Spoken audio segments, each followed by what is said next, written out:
여러분 안녕하십니까. 2019년 5월 3일 금요일 신문사설 비평을 시작하겠습니다. 먼저 광장 민주주의와 관련된 사설입니다. 문화일보는 박 시장의 광화문 광장 허가 코드 기준 해도 너무한다 라고 비판하고 있습니다. 광장은 특정한 정치 세력의 전유물이 아닙니다.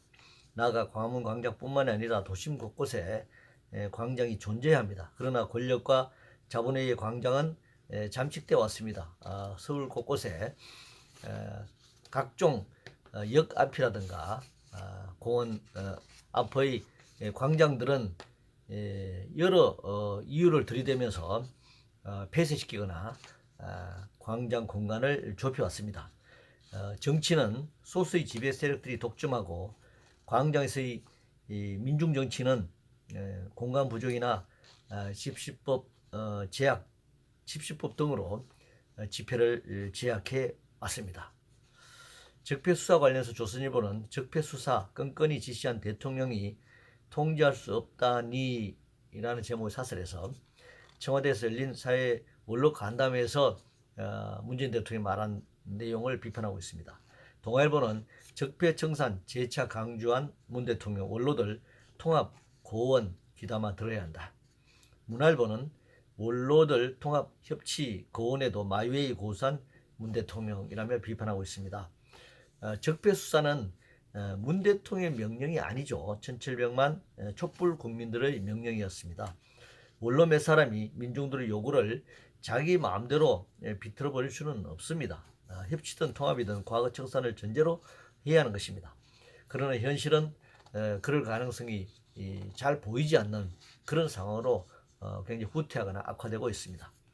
복지와 관련해서 동아일보는 건당 16분 검토 지자체 현금 복지 눈 감고 통과시킨 정부란 제목의 사설에서 연간 예산 10억 원 이상 지자체 현금 복지 사업 36건이 정부와 협의를 마치고 신설되었다라고 하는 점을 들면서 비판하고 있네요. 현금이 아니면 복지 정책에 동의하겠다는 건가? 일단 묻고 싶습니다. 현물을 주면 동의할 것인가요? 결국 현금 복지라고 자꾸 이렇게 용어를 사용하는 것은 공짜 돈을 나눠주는 것으로 복지를 지금 이해하고 비판하고 있는 겁니다. 복지를 더 늘려야 지금 하는 상황입니다. 그런데 복지를 늘릴 때마다 마치 공짜 돈을 나눠주는 것처럼 이렇게 비난하고 있습니다. 지자체 차원이 아니라 중앙정부가 책임지고 복지 정책을 늘려야 하는 것입니다. 지자체에 맡겨두면 지자체의 이 재정 능력에 따라서 이 복지가 불균등하게 일반 국민들에게 혜택이 주어지기 때문에 중앙정부가 일괄적으로 이것을 복지 정책에 수렴해서 집행해야 한다 이렇게 생각합니다.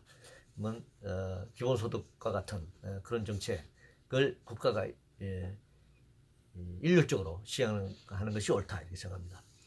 디지털 헬스케어와 관련해서 한국경제 신문은 핀란드의 디지털 헬스케어 혁명 우리도 못할 이 없다라는 제목의 사설에서 원격 의료 19년째 시범 사업을 하고 있고 유전체 DB 구축은커녕 공공의료 데이터 활용도 못하고 있고 국민의료 데이터는 엄격한 개인정보 보호법에 막혀있다 이렇게 비난하고 있네요.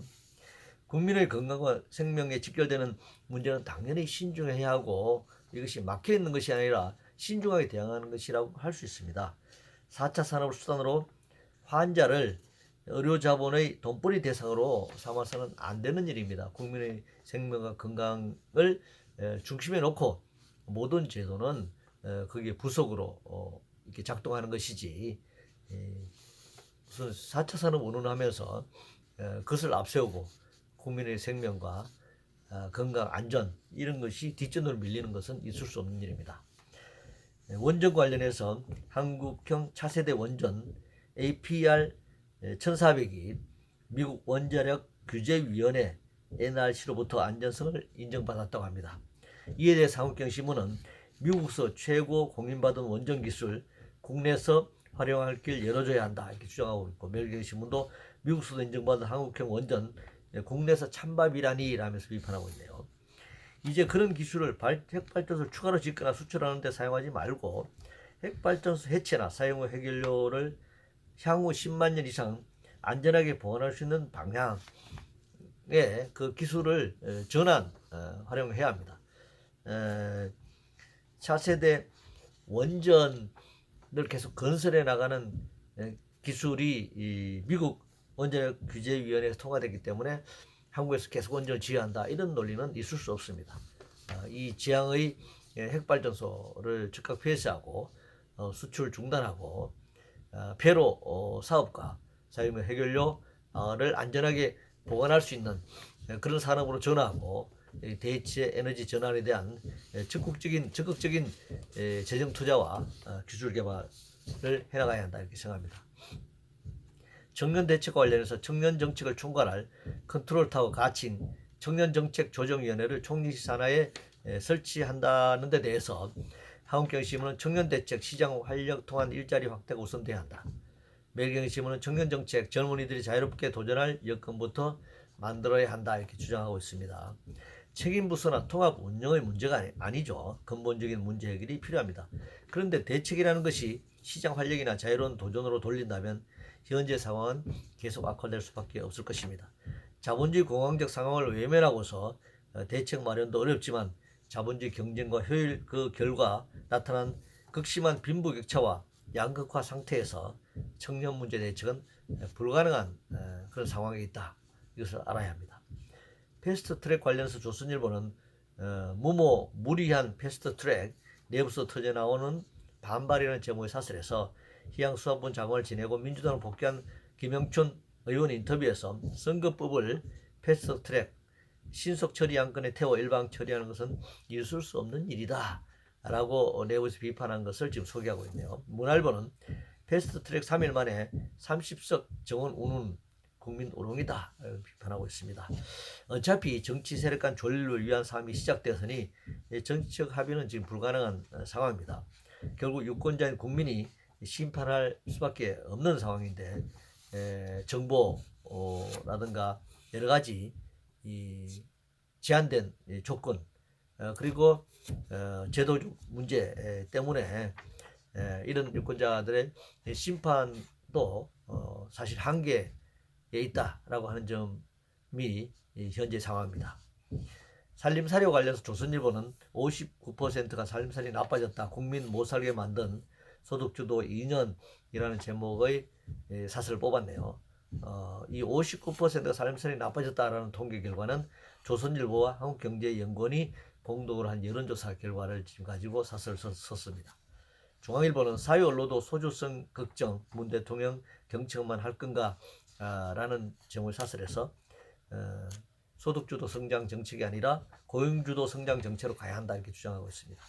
매일경제신문은 소득주도 성장 핵심 전제부터 틀렸다라는 제목의 사설에서 서강대 박정수 교수가 물가 반영에 따른 오류를 제거하면 한국 경제가 성장해온 만큼 임금도 같은 수준으로 상승해 왔다라는 결론을 냈다는 겁니다. 그러니까 소득주도 성장, 즉 임금을 더 이상 인상시킴으로써 성장으로 가는 정책은 폐기해야 한다, 이런 이제 결론으로 이끄는 것이죠. 먼저 성장으로 입각한 정책은 그 한계가 분명합니다. 자본주의 사회 성장의 목적, 수단 모두 자본에 귀결되어 있는 것이죠. 문재인 정부의 소득주도 성장 정책은 슬로건이었을 뿐 소득주도 성장 정책으로 귀결될 수 없는 일입니다. 소득주도 성장이 아니라 성장의 과실을 분배하는 확실한 분배 정책을 펼쳤어야 했습니다. 박정수 교수의 분석은 노동소득 분배율 등 계급적 접근은 전혀 고려하지 않고 있는 것이죠. 수사권 관련해서 중앙일보는 수사권 조정, 검경 밥그릇이 아니라 국민 권익이 기준이다 주장하고 있습니다. 동아일보는 공수처 수사권 조정, 사고체계 초석 다시 넣는 자세로 논의하라, 이렇게 역시 주장하고 있습니다. 검경 수사권의 해목은 이게 논쟁입니다. 결국은 국가의 권력 기구로서 검경은 지배 체제를 온전시키는 이제 도구이죠. 법은 자본과 권력의 이해를 대변하는, 자본주의 사회에서 법이라고 하는 것이 자본과 권력의 이해를 주로 대변하는 그런 성격을 갖고 있습니다. 검경은 갈등을 겪지만 결과는 국민권을 위한 기구가 아니라 권력에 복무하는 기구라고 할 수 있습니다. 이것이 갈등을 겪는 것이 마치 국민의 권익을 위한 진통인 것처럼 이렇게 설명하는 것은 잘못된 해석이다. 이렇게 생각합니다. 이상으로 2019년 5월 3일 금요일 신문사수 비평을 모두 마치겠습니다.